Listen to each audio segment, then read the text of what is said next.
In today's video, I'm going to show you how to freeze a video frame in your projects using CapCut.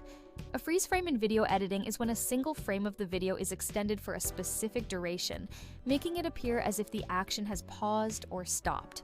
This effect creates the illusion of a still image within a moving video, and it can be used for various purposes. It's really simple to freeze a frame. The first step is to import your video into the timeline. I have one video where I want to freeze the frame of a winter skiing sport. Let's say I want this specific frame to last a few seconds while the video is playing.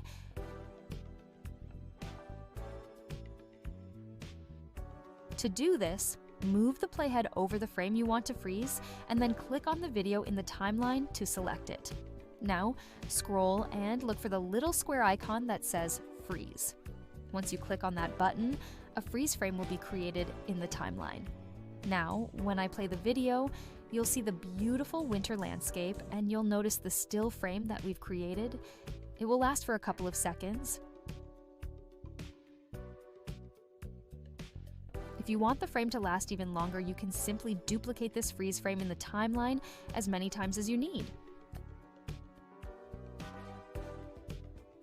And that's how you can easily freeze a frame in CapCut for your PC.